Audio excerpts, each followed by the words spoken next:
T-minus 15 seconds and counting. And here we go.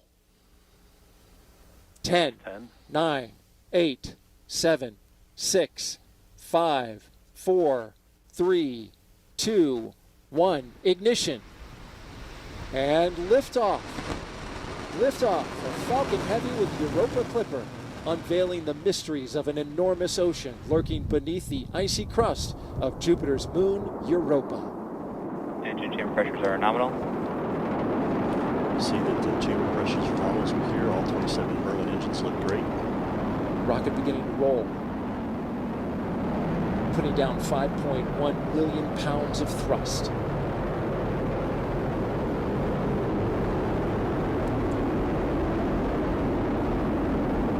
Coming up, they're going to back off those engines just a bit. So we get ready to head into max Power Q. and telemetry nominal. We hear that power and telemetry on the vehicle are good there. Everything's looking really Falcon well. Heavy is supersonic. They have reduced power in the center core to get through max Q, maximum dynamic pressure on the launch vehicle. As we approach that, the two side boosters at full throttle. A beautiful shot there as our camera team Max Q. locking into the rocket on a clear blue sky. The view from the booster cam back down on Earth. And there we heard the call for max Q. The vehicle is passing through maximum dynamic pressure. Next thing up in about 2 minutes will be booster engine cutoff, where we see the two side booster engines, all 18, shut down and get ready for booster separation. But the vehicle is performing very well. Looking at all the telemetry that we have, power and trajectory are nominal. We've been flying for just under 2 minutes so far. Everything looking good.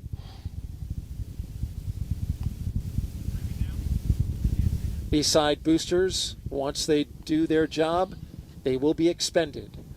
If you're familiar with the Falcon Heavy, you know that they bring the boosters back on certain launches, but not on this one, because all of the performance is needed to push Europa Clipper into its proper orbit.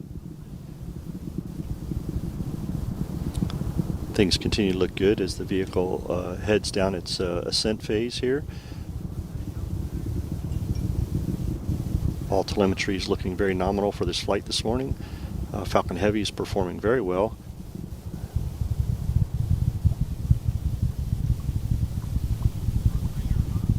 Now we're just about 30 seconds away from separating those side boosters. Their engines will cut off first, then they will separate. MVAC is chilling. Starting to chill down that MVAC-D engine in the second stage. And that's where we need to get the engine chilled to the proper temperatures before flowing liquid oxygen and RP1 into it. So they're conditioning the engine to make sure things are ready for when it's ready to start up. Stand by for booster separation. Booster engine cutoff. Side booster separation confirmed. And there they go. Those two boosters previously flown on Psyche. This will be their 6th flight. We thank you for their service this morning. They did a great job of getting Falcon Heavy and Europa Clipper on its way as the center core takes over and continues mission down its ascent. Things are looking really good in the telemetry. Power and trajectory look nominal, and chamber pressures on the 9 center core engines look really good. In just a little more, 20 seconds from now, we'll get the cutoff of the main engine on the center core booster that remains. 4 seconds after that, we will separate. Flying out over the Atlantic Ocean. There's a look from inside. There we Vigo. see stage 1 Stage shutdown separation confirmed. and stage separation from the center core. Getting ready for MVAC startup, SES-1. We're getting some applause here in the Mission Directors Center, and there you see the MVAC-D engine lighting up. Next thing up in about 10 seconds will be fairing separation. NYPY FTS has saved.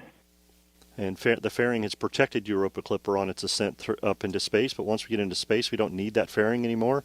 Fairing there they go. separation confirmed. fairing has separated, and those will be recovered, Daryl, by SpaceX's own recovery ship, Go Cosmos. And there you see them falling away into space. That is the only part of this rocket that will be recovered. The glow of the MVAC-D engine as it performs its first burn here. This is about a 3-minute and 47-second burn. Things are looking great. Matter of fact, this is one of the shortest first burns that has been done on a Falcon Heavy by SpaceX, but it is required to get us into that parking orbit for that long coast that we have to get ready for the interplanetary trajectory that we're going to need to get Europa Clipper on its way that we heard Jenny talk about to get those Earth assist slingshots as it heads on its way for its mission. So things looking really good this morning with the performance of the Falcon Heavy. MVAC is performing well, and everything looks good thus far in today's mission. Usually those burns are the other way around, with a longer first burn and the shorter second burn, but in this case it is reversed. As we look at some crystal clear views of the MVAC-D engine, the stage 2 that's carrying Europa Clipper. Orbital light is shining both on the spacecraft, the second stage, and on planet Earth. Center core FPS FPS saved. There we've heard that the flight termination system on the center core has been saved as it heads back to splash down. Things are looking good. I can tell you, Darryl, we had a beautiful weather day for launch, and as we're looking at MVAC flying in space with Europa Clipper, it is such a gorgeous view with Earth behind it, and so we could not have had a better day for a mission launch today. No doubt about it, Mick. It was simply gorgeous. We had a hurricane a week ago, but after that pushed out, it brought us in its wake near perfect weather for launch. And now we're into space, dealing with the harsh conditions up there. Stage 2 FTS is saved. Stage 2 has made its way into space, far enough away for us to be able to safe the flight termination system from a safety perspective. We're about a minute away from second stage engine cutoff, as we'll see the MVAC-D shut down and get ready for a long coast, getting Europa Clipper into that parking orbit and on its way for the next firing that we will have, the second stage, number 2, to get it into that interplanetary transfer orbit that we need to get Europa Clipper started. So things looking very well this morning. We're about 30 seconds from that stage engine cutoff, which we refer to as SECO 1. That's right. We'll get terminal guidance.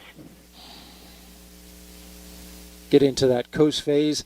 These views brought to you, of course, by ground stations across the track that are pulling in the high-resolution data from the cameras. Burn looking good, just a few seconds away from cutting off from that first burn.